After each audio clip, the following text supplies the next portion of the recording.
It's been 2 years since the day club fiasco, and although the Australian makes money investing here and there, he has yet to find a new full-time job. He doesn't speculate on why his Wall Street ambitions faded or why day club fell through. Failure has integrated itself into the fabric of his being.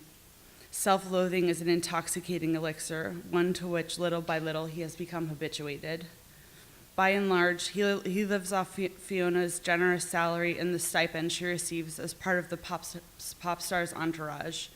Fiona has decided to buy the apartment in which she and the Australian live, a 2-bedroom in Chelsea with high ceilings and good light, but his anxiety about his own unemployment only mounts.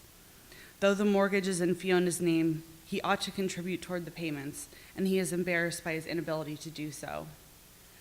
Not to mention that he will be eligible to apply for a green card in about a year. The Australian fears his joblessness will be a hindrance. "We're in a good position," Fiona assures him, "and you have some big opportunities coming up." "No, I don't." "Yes," says Fiona, "of course you do." She is inviting him into one of her lies. "You have a lot brewing right now, like the interview for the position at the big area office with floor-to-ceiling windows and bowls of fresh fruit and mixed nuts and the billiard table, too, and everyone will see how incredible you are." "Right." The Australian forces a smile. "Of course. You'll see it'll happen." The truth is that on the occasions when the Australian has applied for a position and been granted an interview, he has botched it almost willfully, unable to stomach the idea of working under a boss. His days are spent doing intermediate difficulty word puzzles in hotel lobbies, or wistfully watching construction workers on the job, or trying to learn Cantonese from an audio cassette, or wandering the streets. One afternoon, the Australian stumbles into a bookstore where an author is giving a reading. The author has a faded tattoo of a lizard on her bicep and is from Berkeley, California, and has written a memoir from the perspective of her vagina. The Australian is transfixed. He stays for the whole performance, listening and watching from the back of the room, hiding behind a books on tape display at the edge of the children's section. He marvels at how, while every woman has a vagina, this particular woman has decided that hers deserves not only a voice, but a publisher too, and maybe even a publicist. It is precisely the kind of boldness and ingenuity that the Australian respects. She barks out her vagina's litany of complaints, recounting its moments of triumph in a gurgly, throaty vibrato. Her vagina has adventures. It takes risks. The Australian is struck by a humbling realization that it might be more of a man than he presently is. This milksop he has become, drooling on his pillow, aimlessly wandering, pining for his wife, and he's got to buck up. The Australian really likes Jim Foreman, whom he located in the back of the New York Post, because Jim is not a therapist. He would like to be very clear about that. He is a life coach. Jim is not a shoulder to cry on, and if the Australian is looking for soft tits to rub his face into, he is barking up the wrong tree. According to Jim, the Australian's problems derive from the fact that he grew up fatherless, and the solution is to forge that connection and thereby discover his wolf spirit. But it is up to the Australian to figure out what that means for him. After his third session with Jim, the Australian is walking back to his apartment when he sees a window washer hanging from the side of an office building, and he is reminded of the only image of his father he has ever seen. It is a tattered, bleached-out photograph his mother had taken in the Gibson Desert during their week-long fling, in which the Australian's father is abseiling down the side of one of the Kata Juta rock formations. The Australian remembers vividly how the fabric surrounding his father's groin was bunched into formidable convexity by a leather harness, and how the tan muscles of his bare calves looked like beef jerky.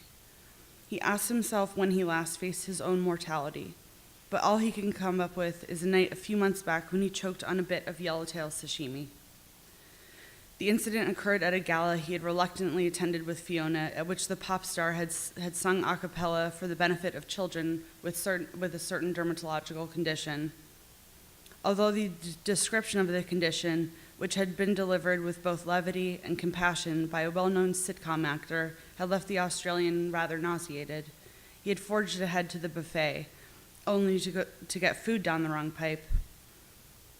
During those eternal seconds of complete tracheal obstruction, he really and truly feared for his life. The Australian is achingly aware that this incident is hardly comparable to mastering the steep hot slopes of the Kata Jutas, or freediving, or shark taunting, or base jumping, or any of the other things he's always imagined his father doing. He looks up again at the building, squinting against the sunlight, and as the window washer reaches far to his right, and as the bench he is balancing on teeters just a little, the Australian finds his wolf spirit. The moment in which the Australian considers that 29 might be too old to take up parkour, the use of acrobatic maneuvers to overcome obstacles within an urban landscape, is fleeting. Every time Fiona is out with the pop star, he does sit-ups and push-ups while envisioning himself gracefully flipping over stairway banisters and leaping from building to building. When he announces his intentions to Fiona during a rare shared dinner at home, she expresses skepticism and also genuine concern for his safety, but ultimately supports her husband's desire to learn something new. The Australian scours the internet and identifies New York's top parkour instructor, a former internationally ranked traceur named Luc Chevalier. The first meeting takes place at a Central Park playground on a gray, drizzly October morning. The Australian is relieved that the weather is dismal because it means there will be fewer spectators for what he expects will be his first real attempt at athleticism in years, an event for which he has braved the chill in spandex bicycle shorts and an old t-shirt from his university days. When he arrives at the meeting place, Luke, whom the Australian instantly recognizes from the action shots on his website, is standing beneath a tree. He is dressed in black jeans and a red turtleneck and is eating a golden delicious apple with great meticulousness. The Australian watches from an inconspicuous distance as Luke skims his teeth gently over the surface of the apple, virtually shaving it, and then savors each minuscule scraping for an impossible length of time. The Australian becomes mesmerized by the act and is quite startled when, without making eye contact, Luke finally swallows and says, "Do you know the meaning of the word simulacrum?" Smiling and approaching the legendary tracer with his hand extended for a shake, the Australian concedes that he does not. "This city is a simulacrum," says Luke, ignoring the Australian's hand and tossing his skinned apple into a nearby trash bin. "It is an artificial representation of an idea, a nightmare that we pretend is a memory, that we tell ourselves is reality, a copy of a thing that never existed. Tell me something." He finally looks at the Australian. "Do you think this city should be here? Would you cry if it burned to the ground?" The Australian isn't sure what is expected of him, but he nods vigorously. "Of course you would," Luke continues. "You would cry, you would weep like a child whose ice cream fell into the sand on a hot summer day at the beach. That does not surprise me, not at all. Do you know why you would cry? Because it would be a huge tragedy." He senses he is in over his head, but although Luke terrifies him, he is eager for him to proceed. "No," says Luke, staring off into the distance where a swatch of city skyline rises up beyond the trees. You cried because you believe in this city, the buildings, the subways, this fence, that jungle gym. When you see a water fountain, you think that is something I must walk around. When you see a parking meter, you think that is something I need to avoid. Do you know what that makes you?" "No," says the Australian, suddenly very self-conscious about his spandex shorts and considering the possibility that he is in the presence of genius. "It makes you part of the simulacrum," says Luke. "That is what I am here to fix." Under Luke's direction, the Australian rapidly builds both physical and mental stamina, mastering the basic drop, the cat leap, the vault, and the gap jump over the course of just 8 months. Upon surveying any landscape, his eyes automatically assess the most efficient, elegant way to travel from point A to point B, swiftly and creatively adapting to any obstacle in his path. He experiences his muscles first as ribbons, then as water, and eventually, once he really starts to achieve detachment from the simulacrum, as mere abstractions. Luke dictates that the Australian adhere to a strict meditation practice. Every morning, the Australian wakes up at 4:45 a.m. and lies naked with his eyes open for an hour, regardless of the weather, on the roof of the apartment building. As he lies there, he stares at the sky and envisions the gradual disintegration of buildings, the cars, and the people, one molecule at a time. During the initial stages of training, the Australian feels at one with Fiona and the city and himself, a fluidity of perception that gives him a pleasant sense of serenity. Then, as his stunt repertoire becomes more advanced and parkour becomes the lens through which he beholds all situations, he begins to pity people. First just some people, then most people, and finally all people. Fiona, whom the Australian once regarded as generous and hardworking, is revealed to be a petty and unstable woman, as evidenced by her inability to stand up to the pop star's demands on her time and by several lapses in her proclaimed vegetarianism. A year into the mentorship, during a training session on the Esplanade along the Hudson River, Luke confides that he's been anxious about some matters of personal finance. The Australian is struck with epiphanic certainty that Luke is a poser, the worst kind of fraud, a so-called traceur who has yet to detach from the self. By the time the Australian has mastered the double Kong, the thief vault, and the underbar 360, he's living in complete existential solitude, wrapped in a state of frantic and impenetrable bliss. The Australian now shuns most of his usual indulgences: television, pulpy fruit nectars over ice, lucid dreamings, taxicabs, heroic fantasies involving extreme weather events, caffeine, glossy magazines, crying, skin lotion, and socks, and yet he cannot seem to check his sexual impulses. Unable to abide Luke's hypocrisy, he quits parkour, deeming it nothing but trickery and show. Unchallenged physical fitness combined with spiritual euphoria increases his carnal appetites to proportions he finds difficult to reconcile with his otherwise ascetic existence. He repeatedly jerks off in the bathroom when all he ever intended to do was brush his teeth. He is easily distracted by the sensuality of inanimate objects such as peaches and clouds and bicycle seats. He becomes aroused at the slightest touch, the accidental caress of a cashier's finger brushing against his own, leaving restless and agitated for hours. After several exhausting weeks of trying to remain diligent in his self-denial, the Australian unleashes himself on Fiona. She is by now very aggravated with him, sick of being judged and pitied and condescended to, but her punishment of him is symbolic. She too has finally developed frustrations of her own, working endless hours only to come home to a husband who has taken a week-long vow of silence or gone on a hunger strike. Her anger takes the form of nails scratching down the Australian's back, the biting of his neck, the too tight gripping of her legs around his waist. The more estranged they become from one another, the more time they spend wrestling and tangling and bruising each other's bodies. Afterward, Fiona returns to the pop star, and the Australian goes to the roof to meditate until the aggravations of their separate lives reach their respective bursting points, and they collide once again in the middle. As his parkour days slide further away, the Australian enters a period of profound psychic dissonance. While he aspires to holiness, coming so close during meditation as to bask in a tea-colored glow, at other times he is haunted by the realization that his instincts fall completely beyond the realm of his control. His consciousness is repeatedly assaulted by the notions that humans are, after all, just animals, and the thought causes numbness and tingling in his extremities. His mother was an early convert to the New Age movement and at times fancied herself a reincarnated Aboriginal soothsayer. As such, she considered traditional Aboriginal proverbs a cornerstone of her parenting. While the Australian summarily rejected the proverbs as irritating symptoms of his mother's rather embarrassing affliction, and although he has had little contact with her since leaving Australia, he now finds himself taking solace in the poeticism of one proverb in particular.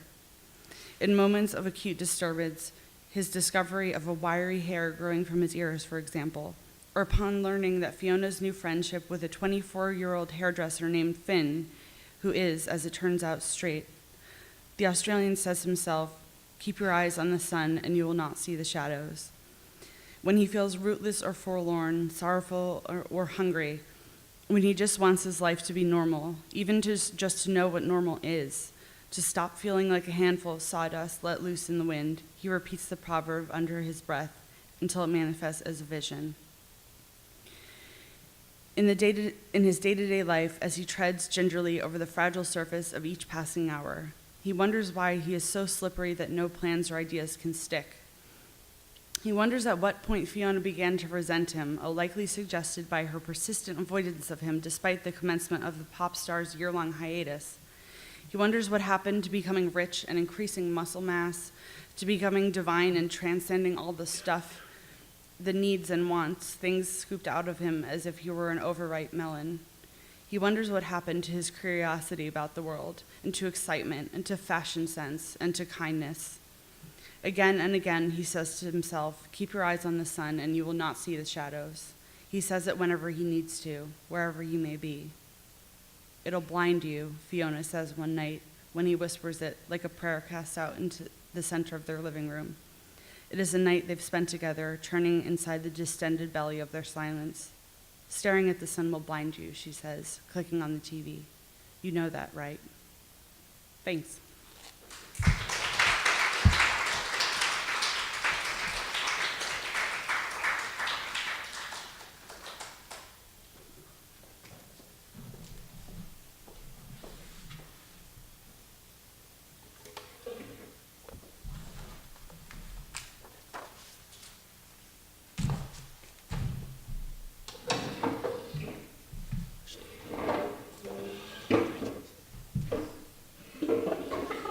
Thank you for that, Emma. I was Thank you.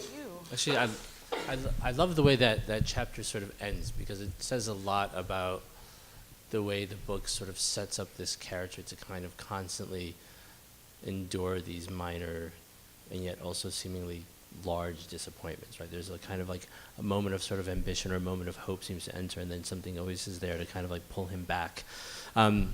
And when I first began reading this novel, or even I think when I first saw the title, I think the first thing that sort of popped into mind was, well, like, what compelled you to write a novel about a man called the Australian, who remains that way throughout the book?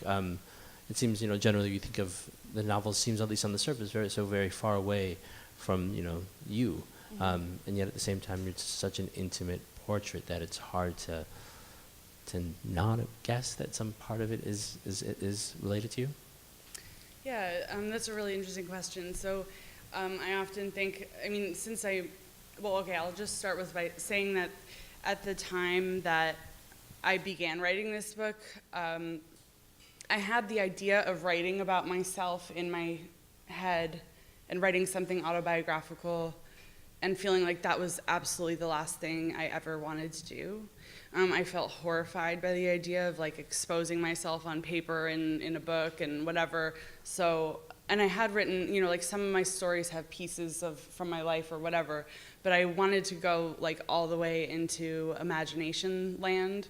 And the way that this book started was I found in the beginning of grad school, I found a file in my computer that was just called The Australian, and it was maybe the first 3 pages of this book. And it was a little character sketch, really. And I remembered I had kind of a pretty rough adolescence, and I came to Bard for a year and then dropped out and went through a lot. But right after I had left Bard, it was the summertime, and I met a guy at a coffee shop, and he was Australian, and he told me that he put himself through college dressing up as Superman and posing with tourists. We did drugs together. He told me stories about his mother that I dimly remembered, but the thing I remembered most was that he had a wall of bookshelves in his apartment. I had gone from the coffee shop stupidly, to his apartment, which is a little dangerous because I just met him. And he had only self-help books in the bookshelves.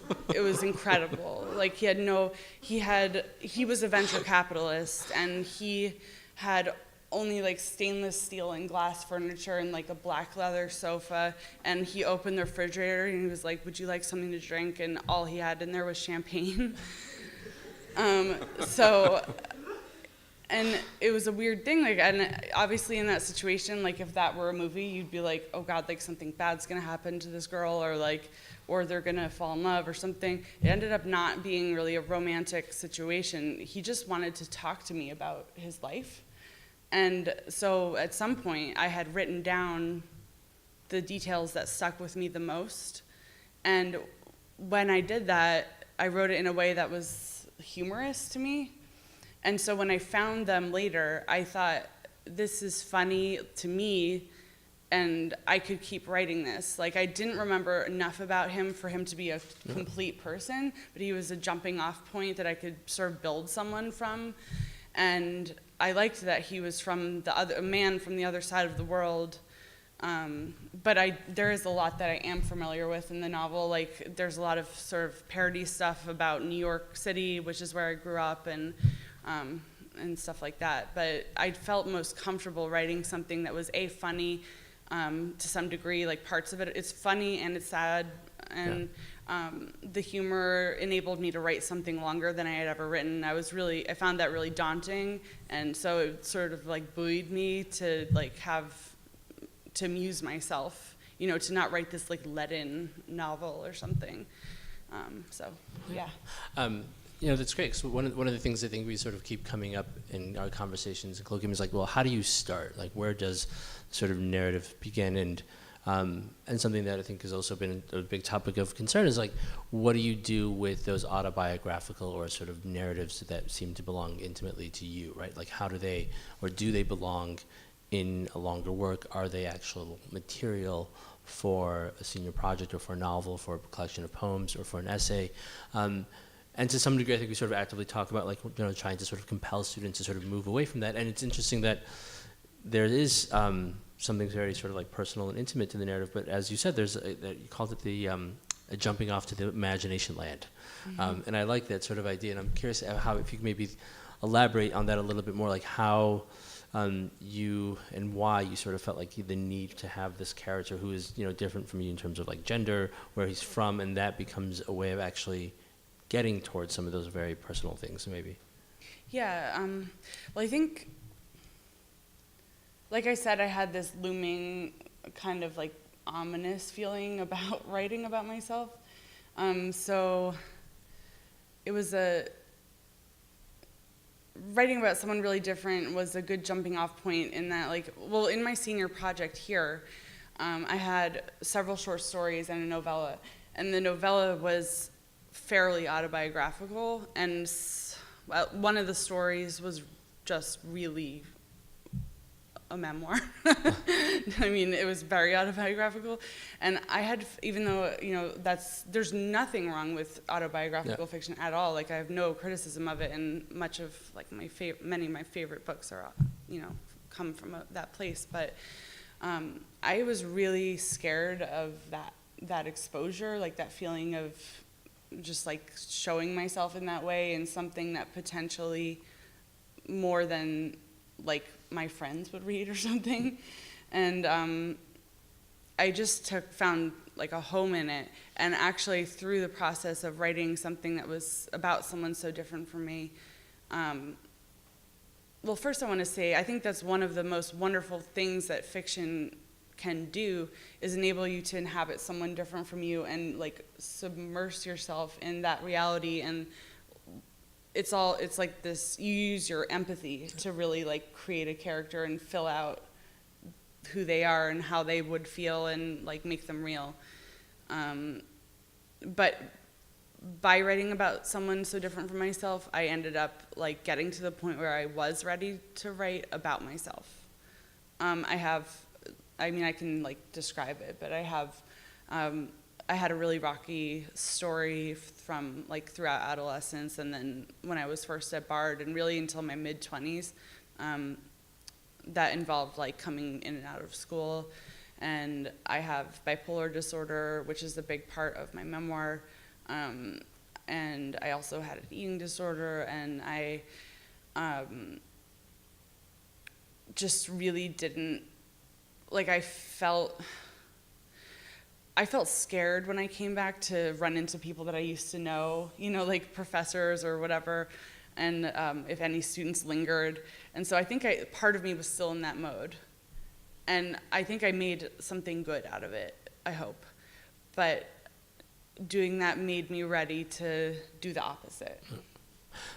I'm curious, do you think, because there's descriptions of the characters like sort of emotional state, and there's a kind of like sort of at times like, and very humorous, right? Like the humor becomes sort of necessary, and it gives, I think, like a lot of greater access to that. But there's a lot of lack of agency at times, right? There's a sort of like deep sort of existential, and I think you used that word several times, like sort of ennui or depression, where he's not able to actually kind of take claim over his life. And one of my favorite descriptions is you describe it as he feels like a handful of sawdust let loose in the wind. And whether or not that also becomes a way to kind of like touch on sort of emotional, for lack of a better word, like truths, right? Like things that you do feel as being really emotionally real to you, but that maybe don't have to be experienced by you directly in the narrative. And so you can still touch on those core experiences, right? But in just a slightly different route. Yeah, definitely. I mean, it's a quest kind of novel. Yeah. Like he's always seeking who he is and how to be a father and how to be a man. Like what does it mean, like what does masculinity mean for him, and what does it mean to be a human being, and what does it mean to be an Australian living in New York, and all these things. And I think that that is personal to me. Like I've felt what is my place, anywhere that I may be. And I think it's a pretty human thing. Like, how do I fit into my situation and into humanity, and especially if you feel like an outlier, which he does. But sort of, I think he feels like an outlier more than he really is. Like, he's a little bit... he thinks of, I'm always going to be Australian. Right. Yeah. Well, he thinks he's always going to... There's a scene where this is one of like the New York parody scenes, but he's at the grocery store, like a fancy grocery store, and he sees a man with a toddler, and the toddler is potty training, and the man takes this like bejeweled little potty out of a canvas bag and puts it on the floor and has the toddler go to the bathroom. So she pees, and then the father is like, good job, like, congratulations, you peed. And the Australian is just disgusted and shocked that this occurred. Like, he feels like the world is permanently damaged by this incident. And he thinks, like, thank God I'm Australian. Like, I'm not going to be like that. I will never be like that. And so, yeah, there is that. But there are the threads that keep me personally connected to that character. It's not just, I guess to say it's 100% imagination is false. I find that, like, I relate to the feelings that he has. I do. I'm going to indulge myself and read that sentence where he tells himself that none of these things ever happen in Australia, and that as he is and always will be an Australian at heart, he is therefore safe from such compulsions. But then he remembers it's a wonderful sort of sentiment where he wants to be, or sort of imagines himself as being like somehow extremely on the margins of this society. I was curious, but when you sort of go about building like a novel like this, you talked about how you have like 3 pages of notes, right? And you have these memories of this character. That's still a long process to go from like 3 pages of notes to, a novel. Yeah, I was pretty intimidated by the idea of writing a novel, and I had several false starts where I had these like great sort of conceits in my head where I was like, this would make a really awesome novel. And then I would write like 4 pages and then feel like I ran out of ideas with this conceit. And what I needed was a character to hold on to and like a life. And I sort of tricked myself into making it into a novel. Like it was originally very short sections, like 1 to 3 paragraph sections. And so I wrote the whole thing that way. And then I along the way got an agent, and when I gave her the manuscript, she just like deleted. She was like, just think about it this way. And she deleted all the breaks in between, and it like went together, and it was a novel. Like it was like a sort of a more traditional form which I'm not saying traditional is better, but I'm saying like I just didn't need to have these spaces, but I did psychologically as I was writing it need to feel like I was finishing something like pretty often. Like, oh, I completed a section, but they were really just like a paragraph. Yeah. Was there a moment when you realized that you were thinking, or did you always think of it as a novel from the beginning, or was there a moment when the act of writing it that you realized you'd like crossed a certain threshold and that now you were in this like dangerous space where you couldn't just say you were typing? Yeah, well, really when I found it and read it, I thought, because I had already had it in my head, like I would like to write a novel, and I thought this is the novel that I could write, but I did have a fear. I was in graduate school at the time, and I wrote the first like 15 pages and brought it to a workshop. And let me say that like workshopping a novel is not something I would necessarily, it's hard. And so I only brought it like twice, just little chunks, and then I never workshopped it again. But my question that I had in my head when I brought this like these 15 pages to workshop was, does this count? Like, I'm having fun writing this in a different way than it's really different from the rest of my writing, stylistically and the voice, and it's like about a guy. I have written, about half my stories are about men, like it's half and half, men and women, and so, I mean, that wasn't that new, but I just didn't know if that, having such a good time writing, like I was scared that it didn't count. So I needed somebody to say like, no, this is legit. Like you can have a good time and write a novel. And then not that I had a great time like every second of it. I was terrified after, maybe like a third of the way in, and I was like, this is real. I'm committed to this. I've spent a lot of time on this already. Then I got terrified, like, what if this doesn't work out? Because I didn't make an outline and like know how it was going to end. I had written the last 2 pages, but I didn't know how I would get there. So I was really scared. It's like, investing so much of yourself and your time and your energy, and life is short, and what if this just doesn't work out? And sometimes that happens. And I wrote in tangents like that were 30 pages long that I cut, but ultimately I made my way to the pages that I knew were the ending. Did that feel like some of the fun? Because I think we always talk about you need to feel like committed and passionate about the work, and one way you do that is by enjoying it. Mm-hmm. If the not knowing what was going to sort of happen made you excited, or like if that helped make it fun. Oh yeah.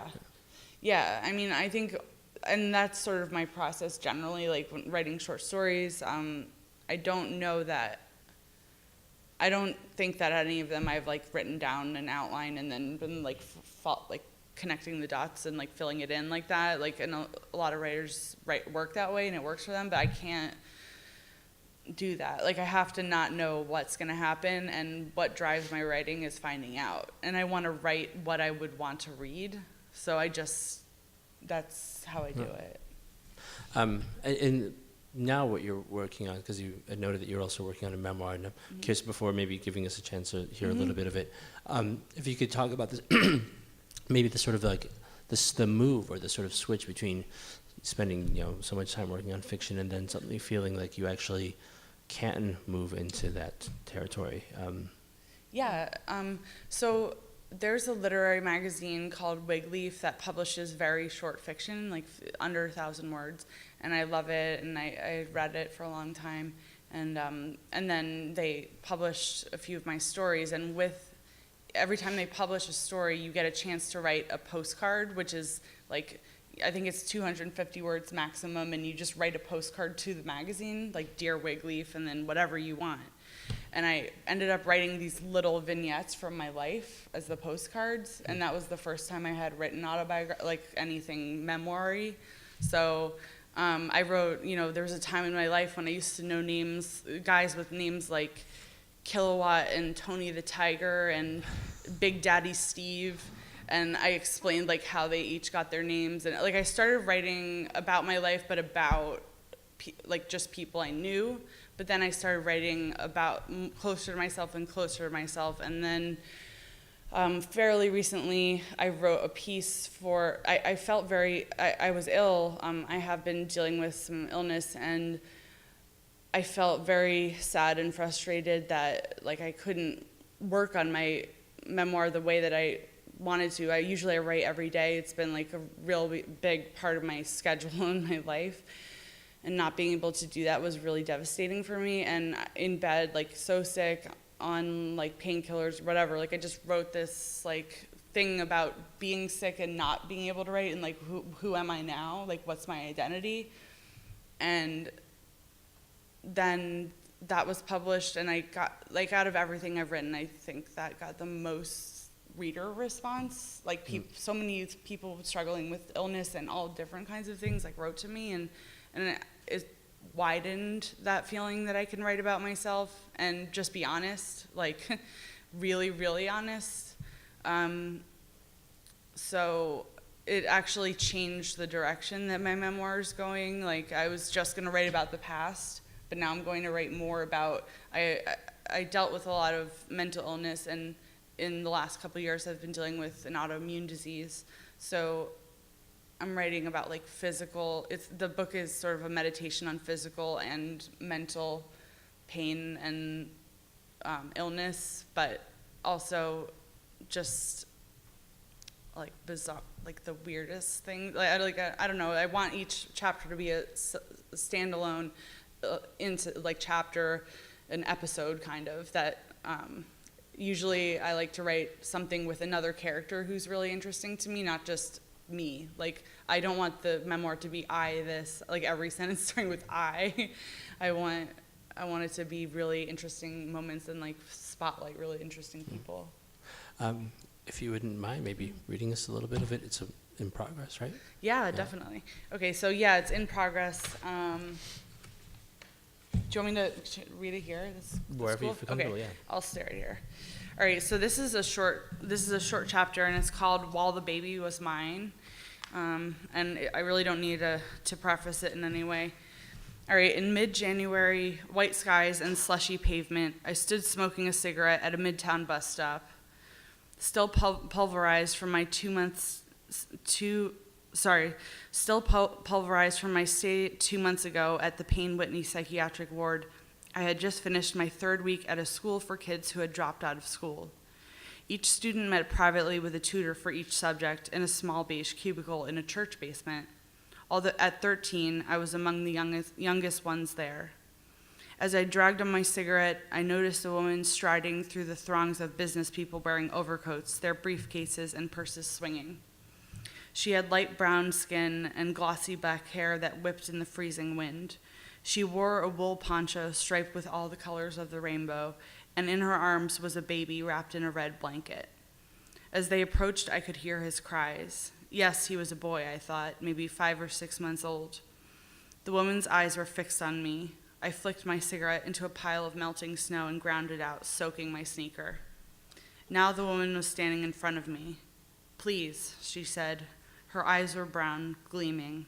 "My baby." She was very beautiful. Her eyelashes were lustrous, her eyebrows dark and thick. She had tiny rhinestones glued to the skin just beside her corneas. The word gypsy flitted through my head.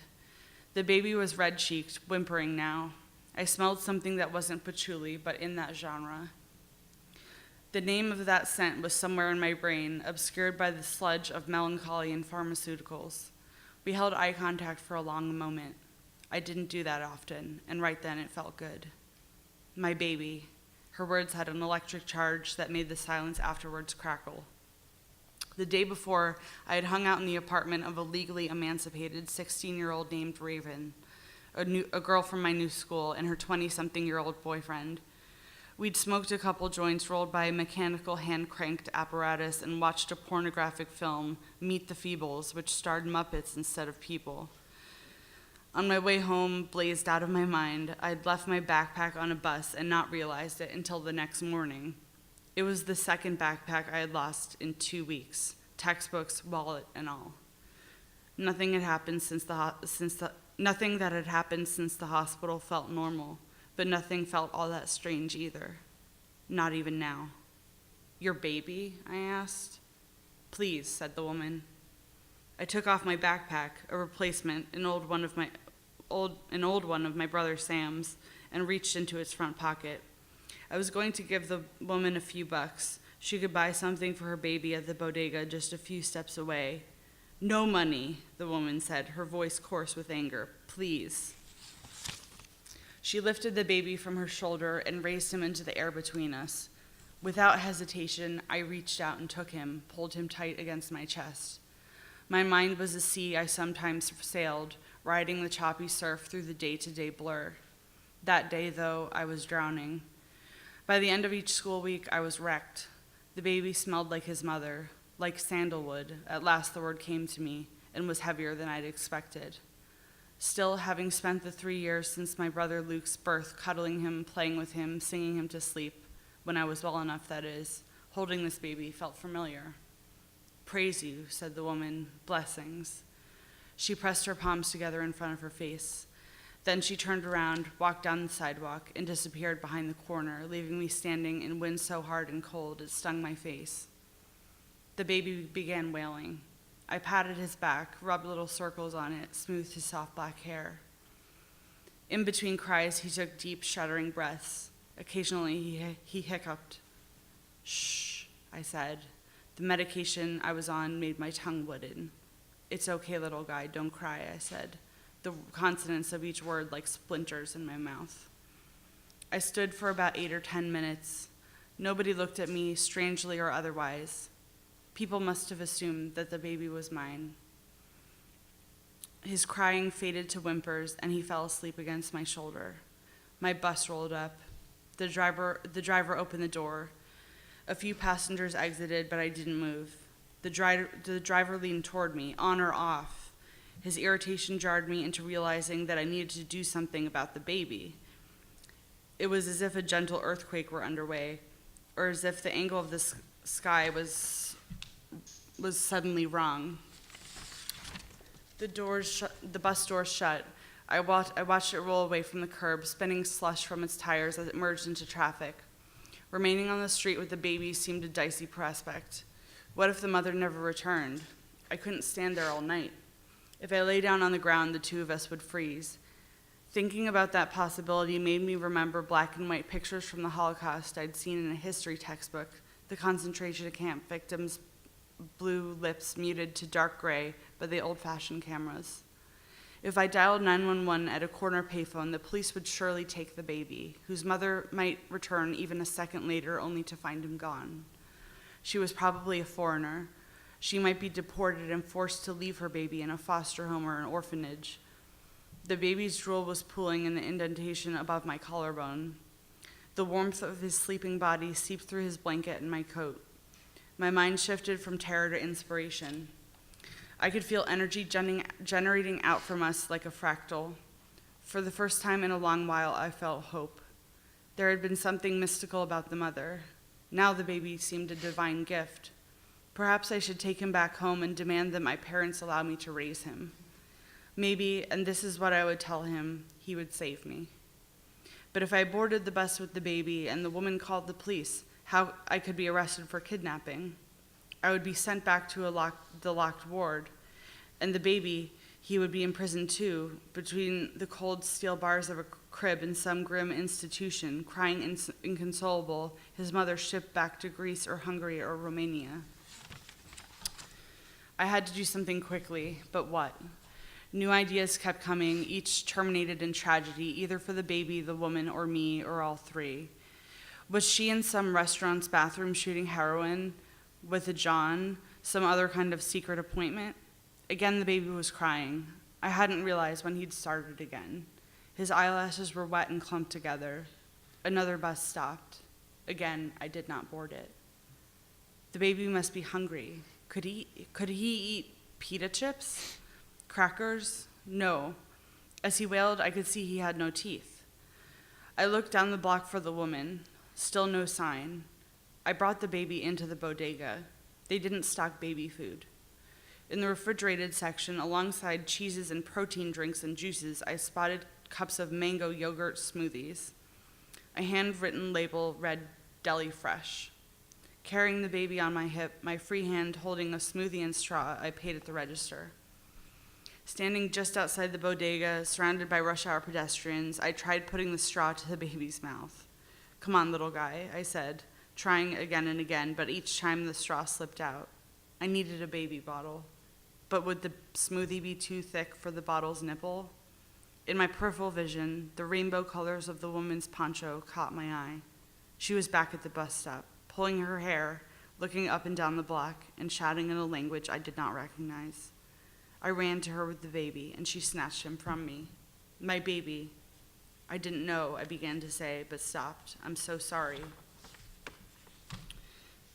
"What did you do?" Her eyes narrowed with hatred. I was certain I deserved it. Then she looked at her baby's face. Tenderly, she smoothed tears from his cheeks with her finger, blotting mucus from his nose with her poncho. "I took him to the store," I said. I held up the smoothie lamely. This was for him. She grabbed the drink from me, put the straw in her mouth, and took a small sip. Then she took another sip, a longer one.